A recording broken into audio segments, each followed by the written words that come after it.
Shkroj, por nuk kishte lexues, shkroj, por nuk kishte studiues. Për gati gjysmë shekulli diktatura komuniste e ndaloi qarkullimin dhe leximin, botimin e veprës së Martin Camajt në atë-dheun e tij. Por kjo trashëgimi jashtëzakonisht e vyer letrari, një monument i ri, siç e quajnë profesor Matteo Mandala, në parathënien e tij vjen më në fund e plot në një vëllim të vetëm në këtë botim, do thoja voluminoz dhe tejet luksos të shtëpisë botuese Onofri. Por kam kënaqësinë që në 101 vjetorin e lindjes Martin Camajn ta përkujtojmë me profesorin e nderuar nga Kosova, Anton Nik Berisha. Profesor, ju falenderoj që jeni në program në një grusht librash për të folur për këtë autor të jashtëzakonshëm të letërsisë shqipe, i cili jetoi në ish Jugosllavi, jetoi në Itali, mandej pjesën tjetër të jetës e mbylli në Gjermani, por shkroj gjithmonë dhe vetëm shqip. Ju falenderoj që më keni ftuar dhe me kënaqësi shumë të madhe do të flasim për një shkrimtar të orës së parë, domethënë të një rrafshi të lartë që i bën derë letërsisë sonë, jo vetëm asaj dje, por edhe kësaj sot e do të jetë kështu edhe nesër. Pikërisht sot kujtojmë 101 vjetorin e lindjes së Martin Camajt. Është një shkrimtar që ka ditur pse shkruan, ka ditur çka shkruan dhe ka qenë i bindur se një ditë përkundër të gjitha vështirësive që ka përjetuar vetë, sepse ka një varg jeta ime dje gagur, ka qenë i vetëdijshëm se një ditë vepra e tij do të botohet, do të lexohet dhe do të flitet për veprën e tij. Është e vërtetë ajo që ka thënë profesor Matteo Mandala se Martin Camaj shkroi, botoi, por nuk e përjetoi mendimin e të tjerëve, nuk e përjetoi dashurinë e të tjerëve për punën që bënte, nuk u përfill, por krijoi në një vetmi të plot, por letërsia e ka atë punë, domethënë kur njeriu punon në vetmi dhe nuk ka shqetësime tjera, është dhimbja domethënë që e ka mbajtur, është dashuria e madhe ndaj dheut, ndaj njeriu të tij që ka mbajtur gjallë për shumë vite dhe nuk është shkputur nga krijimi i veprave të rëndësishme, qoftë ato të atyre në poezi, qoftë në prozë ose në dramë. Ka një tjetër varg lapidar Martin Camaj ku thot: në vetmi më ra dimni në fjalë. Camaj gjithmonë në kërkim të lexuesit të humbur, ishte një njeri vetmitar, megjithatë në shpirtin e tij jetoi gjithmonë Dukagjini. Në shpirtin e tij gjithmonë mbijetoi pasioni i malësorit. E ka një varg thot: kam lindur ku nuk shkel këmba akali. Unë kam menduar se është një metaforë, por jo, nuk ishte një metaforë, se unë kam qenë në katundin e lindjes së Martinit, domethënë një katund i vogël të mal, të lum, faktikisht është një grusht shtëpish, ku ka lindur, ku është krijuar faktikisht si qenie. Pastaj shkollimin e Shkodër, dhënia e mësimit domethënë për pak kohë në Tuzë dhe studimin në Universitetin e Beogradit, kalimin në Romë dhe dija që fitoi edhe atje përmes leximit drejt për drejt të veprave në italisht, e sidomos takimi ose njohja me letërsinë e arabishëve të Italisë kanë qenë këto pika kryesore që e kanë mbajtur gjallë dhe e thot edhe në veprat e tij, qoftë ato që janë të karakterit poetik, qoftë ato që janë të karakterit shkencor, sepse ai ka një varg veprash shkencore për gjuhën e disa katundeve të arabishëve të Italisë, si është studimi për Falconara albaneze, për Shën Konstantinin Arbresh e tjera. Domethënë ishte një botë që e mbante dhe mirë që faktikisht u lidh me atë botë për ta përmbushur domethënë atë dashurinë që kishte ndaj dheut. Profesor, si e përjetoi Martin Camaj këtë mungesë të lexuesit në Shqipëri? Si u pasqyrua ajo tek veprat e tij? Sepse nga ana tjetër, në Kosovë për fat të mirë, ai botohej, lexohej, komunikonte vepra e tij. Dy veprat e para Martini i botoi në Prishtinë me 1953, një fyll ndërmale dhe 1954 Konga Vrinit. Këto ishin dy përmbledhje me poezi që vinte nga një traditë tjetër, domethënë ne kishim një poezi sa kishte filluar, sepse ju dini kufiri e bëri të veten dhe edhe letërsia shqipe domethënë në Kosovë shkruaj si thënë në rrethonet veçanta, nënshkroj një koncepti tjetër, një qasje tjetër, dhe këto dy vepra bën të vetën, edhe pse domethënë ishin dy vepra që u botuan në kushte të vështira, se ishin domethënë ishte koha e botimeve, botimet në Kosovë numëroheshin në gishta. Ne në 1953 kemi 3 botime, një nga ato është dhe botimi Një fyll ndërmal. Kemi Gjethet e reja të Recep Hoxhës, kemi një libër për fëmijë, kemi Prallat e gjyshit të Mark Krasniqit dhe kemi Këngën e Një fyll ndërmale të Martinit. Domethënë Martini faktikisht merr pjesë në themelimin e të ashtu quajturës, sepse duhet ta themi ashtu, të letërsisë shqipe në Kosovë mas luftës. Profesor, kur flasim për Martin Camajin, kemi parasysh një figurë vërtet shumë dimensionale. Ai ishte poet, ishte shkrimtar, eseist, dramaturg, botoi letërsinë shqipe, ishte editor i revistës së famshme Shezat, u mor me gramatikën shqipe, me studime të shumta, pastaj drejtoi katedrën e shqipes në Universitetin e Myniut, por megjithatë ai thoshte, albanologun e bëj për t'jetuar, por jetoj për artin e fjalës. Këtë e ka thonë një bisedë që kisha bërë unë me 1990-shin, kur ai përkundër smundjes se erdhi në Prishtinë dhe mori pjesë në seminarin e gjuhës në letërsisë për të huajt. Aty tha, e lexova një libër të gjallë, ishte një shprehje shumë e veçantë, domethënë i pa njerëzit, i takoi studentët e Universitetit të Beogradit, profesor Anton Qetën, nga një Luboteli, Idrisa Jetin, Sikri Hasanën. Gjithë plejadën e shkëlqyer të kulturës, letrave shqipe, të gjuhës. Padyshim edhe të kulturës në përgjithësi, domethënë e përjetoi, si të them, e jetoi thellë atë takim me njerëzit dhe u kthy me një ndjesi të jashtëzakonshme u kthye, sepse unë kam pasur letërkëmbim me te, jam takuar me te disa herë dhe kam botuar në Institutin e Shkupit 50 letra që mi ka nisur Martini, janë letra thesare, ku shpirti i tij shpaloset kështu në mënyrën më të thellë të mundshme, kurse vepra e tij letrare natyrisht është diçka tjetër, është vetë jeta e Martinit. Ai faktikisht nuk kishte në jetë mirëfill, them rrafshin letrar, por kishte një vepër e cila e zaventësonte jetën e tij. Për shembull, duke krijuar romanin Rrath, ka punuar dikun 16 ose 18 vjet. Më thoshte se ishte formuar si prozator faktikisht të shkruar romanin Rrath. Vepra e tij thellësisht autobiografike, po të kemi parasysh Dranian, por edhe tek novelat e mëvonshme, 2 prej të cilave ju i keni studiuar dhe për cilat keni shkruar shumë, Bigamin dhe Jasmin. Duket sikur e kompensoi atë mungesë të lexuesit. Shkrimtari i madh gjithmonë domon shkruan për dukuri, por brenda atyre dukurive është vetë, është jeta e tij. Sidomos këto 2 Dronja po ashtu, po jo vetëm Dronja, për shembull, edhe vepra tjera, edhe poezia, edhe 2 drama që kishte Loja Mazdrekës dhe Kandili Argjantit, lidhen shumë me jetën e tij. Po ai asnjëherë nuk mbeti në një rrafsh individual. Veprës letrare dhani përmos tjetër, domethënë më të gjerë, ishte ka përsente individin, ka përsente mjedisin e thjeshtë dhe lidhet drejt për drejt me botën shqiptare. Kjo është një diçka shumë e rëndësishme, për shembull, edhe te Dronja, se Dronja nuk është vetëm çështje e tij, po është çështje edhe fatit ton tragjik që kemi pasur, domethënë, po janë edhe novelat Pishtaret e natës, Rungaja në Mars, që ka një dukuri që vështron një dukuri domethënë të jetës së arbrezhvet, është një kryevepër edhe ajo. Gjon Gazulli po ashtu. Kurse këto 2 novelat që përmendni ju, lidhen drejt për drejt, besoj janë krimet e para, ai nuk i botoi ato sa ishte i gjallë.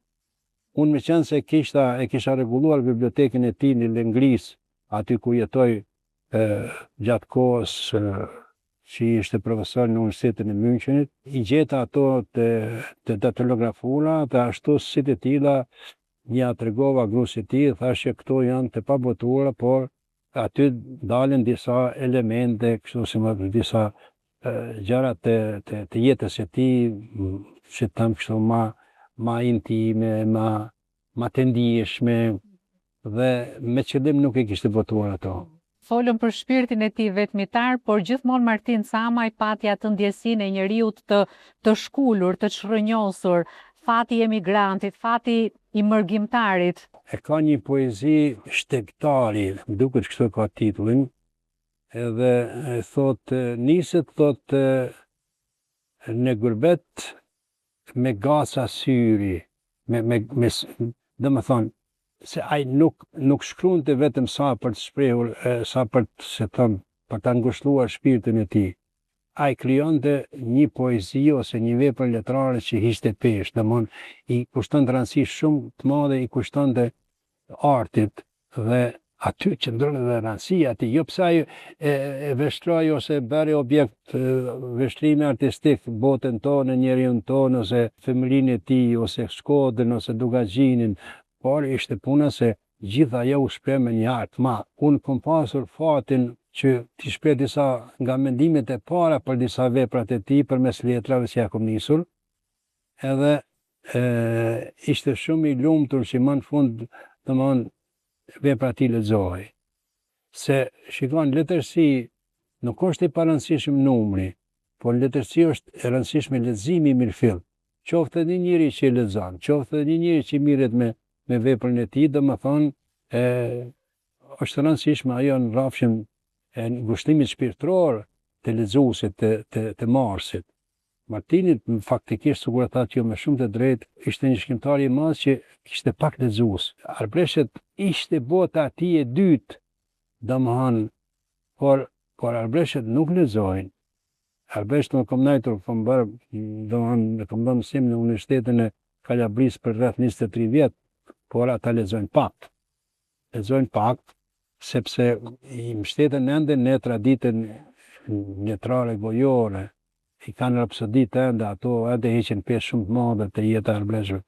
Dhe Martini pikërisht për këtë arsye u lidh me Arbreshet, dhe disa nga novelet e tij kanë bëjnë me Arbreshet, po ishte bota tjetër, një botë tjetër shqiptare ose arbrore që e mbante, shkonte shpesh te Arbreshet, dhe edhe u morë edhe me gjuhën e tyre, me variantet e të folmeve arbreshe, sikur e përmend atë disa katuneve arbreshe atje. Shumë i lidhur Camaj me botën arbreshe, me veçanërisht me veprën e Deradës, Kirojt, por edhe me eposin e Kreshtikëve, me traditën gojore shqiptare. Megjithatë, ka pasur gjithmonë një keq kuptim në leximin e veprës së tij, poezive të tij veçanërisht. E kanë quajtur arkaik, e kanë quajtur hermetik, ashtu si mësuesi i tij Giuseppe Ungareti. Përse cilësohet një poet i vështirë, Martin Camaj, i errët, i pakuptueshëm? Shiko, Qabej, profesor Qabej, në 1929 thoshte arti i mirëfillt nuk kuptohet lehtë. Dhe vepra letrare, ne ende nuk i dim disa punë të rëndësishme për letërsinë dhe për veprën letrare. Kur themi se vepra letrare nuk kuptohet, ne tregojmë vetëm se nuk dim ose dim krejt pak për letërsinë.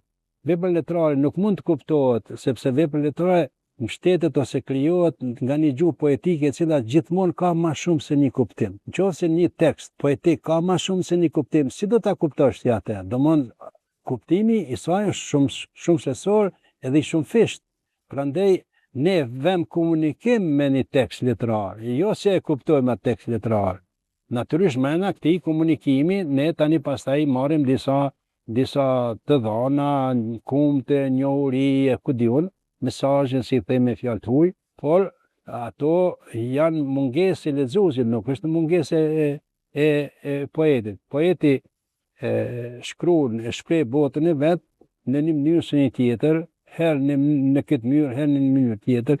Unë për shembull, duke shkruar një parathonje për poezinë moderne botërore të një antologjie ose të një zgjedhje, të një panorame që kishte bërë Ramadan Mosliu, kam sjell një 3 vargje të epit të Gilgameshit të shkruar 4000 vjet përpara, dhe kam thënë nëse këto 3 vargje nuk tregoj se nga janë marrë, padyshim mund të merren si poezi që është shkruar në kohën tonë. Në ditët tona. Kjo është puna. Ne nuk e kishim lexuesin e gatshëm që të përballoj ose të përballej ose ta të komunikante me një tekst të tillë ose me vepra të tilla sikur është dronja. Dronja kërkon një përkushtim shumë të madh.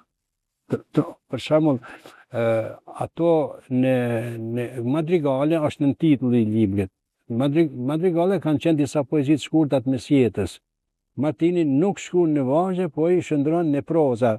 Proza poetike. Unë me qenë se rria gjatë të tekstet e tij, atëherë ndodhi që një nga ato madrigalet e shndrova në vargje. Edhe e paraqita si poezi. E më tha, po kush tha kështu? Thash teksti, se teksti më tha se aty mrena është vargu, aty mrena është ritmi, aty mrena është gjuha e një poezie të mirëfillt. Dhe pse e ka bërë në prozë, është punë e tij, sikur e kemi te Buzuku për shembull. Psalmet e Buzukut, Buzuku i shkroi në prozë, por ato janë poezitë e para që kemi ne të shkruara. Dhe meqense përmendët Buzukun, nuk mund të lihet pa përmendur edhe kontributi që ka në studimin e autorëve të vjetër të Shqipës, përfshirë edhe Buzukun. Sidomos se ai tezën e laurimit të kishte për Buzukun dhe mund të them kështu pa asnjë me dyshje, është nga të parët që e thot një mendim që pastaj mund ka shërbyer shumë për të dëshmuar përmes shembujve se Buzuku jo vetëm se është autori i parë një vepre të hartuar, po jo të përkthyer. Meshali nuk është një vepër e përkthyer sikur i kemi rënë në Daullës për një 50 vjet ose më shumë. Meshali është një vepër e hartuar nga Buzuku dhe brenda kësaj vepre ka tekste origjinale të Buzukut, janë mbi 14 tekste që nuk mund të gjesh në asnjë libër tjetër. Po Martini e ka vërejtur qysh me 1961. Me 1961 unë e kam pasur në dorë kopjen që ka ndërhyrë dhe edhe ma kishte thonë kështu me gojë, nëse do të botohet atëherë duhet ta marr atë kopje ku ai ka bërë disa ndryshime të vogla te teksti që ishte botuar me 1961 për Meshalin e Buzukut. Ai thotë, janë dy pjesë nga Ungjilli i Shën Mateut më duket, këtu mund të vëni pikpyetje se cilën nga apo ishte në Markut, ku i njëjti tekst është me dy përkthime. Njëri përkthim është cilësor, tjetri është më pak cilësor. Domthonë ishte i pari që kishte vërejtur këtë. Sepse ata që morën me Buzukun mendojnë se vetëm një folme është të Buzuku, nuk është vetëm një folme. Për shembull Psalmi 130 të Buzukut, që botohet 3 herë mëna 5 faqeve të veprës së Buzukut, është me 3 përkthime.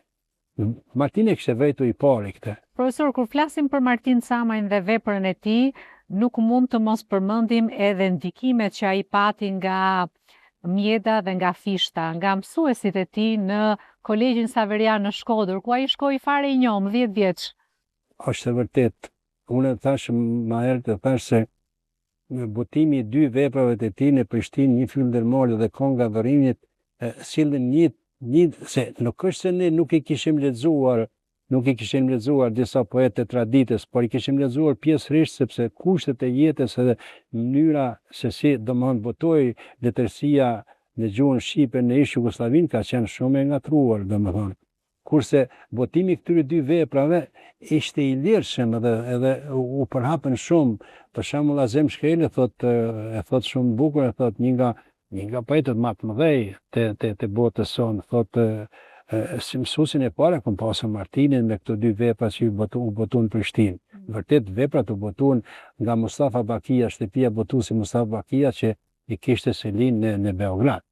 Domethënë është e vërtet që ai solli një diçka të rëndësishme, sidomos në rrafshin e vargut shkon më shumë nga mjeda, sepse te fishta është e vërtet se fishta ishte një autor shumë i madh. Ai nuk dinte njeriu ku ta vendoste si më të madhin. Tek e fundit letërsi kjo absolutisht nuk heq pesh. Po lirik, satir, dram edhe në pik. Në pik, për shembull, e ke atë veprën e tij Jerina Ase, se me Ase ka ose Mbretëresha e Luleve, që është një vepër lirike e klasit parë, po ne nuk i dim ato. Martini na solli faktikisht atë frym të lirikës Mirfield, që ishte që lidhej me botën e Katundit, me njeriun ton që mas shumti i ka taku asaj bote. Profesor Martin Camaj, ashtu si shumë figura të shquara të letrave shqipe, kujtojmë këtu Migjenin, Koliqin, kaloi nëpërmjet mësuesisë. Ai dha 2 vjet mësim në Prekal, në një fshat të veriut të vendit. Mandej u arrestua nga sigurimi i shtetit, mandej u aratis nga Shqipëria drejt ish Jugosllavisë ku vijoi studimet për 5 vite. Përmendet shpesh ky qëndrim në ish Jugosllavi dhe ka pasur edhe insinuata për Martin Camajn, edhe qëndrimin atje. Kur erdhi me 1990, domethënë 2 vjet para vdekjes, erdhi në Prishtinë, e prita në Shkup, në aeroportin e Shkupit, dhe pos tjerash kemi shkuar dhe kemi takuar Esad Mekulin. Esad Mekuli ishte i cili ka botuar i pari poezitë e tij. I ka botuar Të jeta e re. Të jeta e re është, sa më mend, është një poezi mësuesi që botohet e para. Nuk e maj mend tash poezin, por me gjas titulli ishte mësuesi që boton Të jeta e re, se Jeta e re fillonte revista letrare, Jeta e re fillonte botohet me 1949, dhe aty Martini boton në numrat e para të thush, po e taku me Esadin në shtrat. Esad Mekuli ishte domosdoshmë në një gjendje shëndetësore jo të mirë, por aty u kujtu diçka shumë e rëndësishme. Martinin e kishin ftuar, e kjo tregon diçka shumë të rëndësishme, e kishin ftuar në shënimin e 5 vjetorit të themelimit edhe të daljes së lëvizjes Jeta e re. E kishin ftuar me ftesë zyrtare. Mirë, po ndërkohë kishte lëvizur diçka puna, dhe kur arrin aty në kuvendin krajinor, se i kanë thonë atëherë krajinor, kur arrin në Prishtinë, ai njeri që ishte të dera aty thotë ti nuk mund të hysh mbrenda sepse kam urdhën që mos të lë mbrenda. E thret Esadin, i thotë Esad, çau bën? Çka ke ngatruar? I thotë Martinit. S'kam ngatruar kur gjë, thotë. Domethënë, kjo të dëshmon se nuk lidhej me ato punë, se kur të kishte qenë ashtu sikur thuan disa, domethënë ai do të shkonte aty, do të të mbledhje, edhe do të ishte i pranishëm në kremtimin e jetës së. Nuk e lënë të futet mbrenda. Nga Beogradi kishte ardhur. Edhe aty mund të them se diçka shumë e rëndësishme, aty pikërisht në atë çast i lindi ideja që duhet largohet nga Eiffel sepse nuk jetohet aty. Edhe pastaj në Itali, në Rom. Ku punoi pranë Koliqit. Punoi, shikon, Koliqi ishte një personalitet i madh, e afroi të shezat, si ishte një revistë që kishte filluar të nxirrte nga 1974, dhe ky njerë bëri ato punë të zakonshme të korrekturës e kështu, por ma vonë e bëri si kryeredaktor faktikisht, por punën Koliqi bante vetë, bante shumicën e punës i bante vetë, ai ishte një njeri që vendoste vetë, ishte i pavarur. Profesor, ju thoni që duhet një hermenautik e re për leximin e veprës së Martin Camajt. E para punë, nuk duhet të bëhet një lexim klasik. Shiko, leximi klasik do të thotë ti ta kapish përmbajtjen. Nëse vepra Martinit, sidomos për shembull Palimpsesti është libri i fundit me poezi, po edhe njeri me vetën me tjerët. Ashtë Bulli dhe Nema janë 2 poema që boton, për jetë pari boton me përkthim anglisht në Amerikë, New York. Këto kërkojnë një lexim tjetër. Akti leximit, jo vetëm të vepra Martinit, po është edhe të Azem Shkreli, të Anton Pashku. Këta janë ata krijuesit e mëdhej që kërkojnë një përpjekje shumë më të madhe. Njëherë Martini më tha se vepra ti kam frikë, tha se nuk do të kuptohet. Tha shika, po dikush nuk e kupton, po dikush e lexon një herë. E lexon një herë tjetër, po edhe një herë tjetër e lexon derisa të vë komunikim të Mirfield. Edhe po bisedonim për novelën Gjon Gazulli. E vështirë tha është. Unë do ta lexoj një herë, thash, nëse nuk vë komunikim, do ta lexoj një herë tjetër. Nëse nuk vë komunikim, do ta lexoj për herën tjetër, derisa të vë komunikim. Unë Skënderbekun e pa thënë derate se kam lexuar 6 herë. Në leximin e 6 e kam vërtetur se fundi i Skënderbekut pa thënë është genial. Por vetëm mas një leximit ti. E lexova Gjon Gazullin edhe i shkrova një 7 reshta. E kush thash teksti, sepse Gjon Gazulli shkon aty në Han, futet mbrana, takon një grua. Ai kishte menduar gjithçka, Po nuk ishte menduar atë që e pyeta ajo gruaja. Kush je? Kaq. Profesor, unë i falenderoj shumë që ishit në program. Dua ta mbyll këtë bisedë me një poezi të Martin Camajt, Vargu im nuk ishte, titullohet poezia. Vargu im nuk ishte tragjedi në fillim, as në fund, ai ishte fill i lesh tjerë, prej bulzash gishtash femnor. E u këput aty te habia e zemrës, lëndim i holl, 3 skullbime me lule në krye pa fryt. Do të kishte qenë Gjarpën. Ju falenderoj që ishit në program, edhe le të shërbej ky libër me veprën e plotë të Martin Camajt si një ftesë për lexim, si studim e mandej edhe si një shenjë krenarie të një letërsie që i bën der Shqipërisë dhe shqiptarëve. Faleminderit. I pandej padyshim.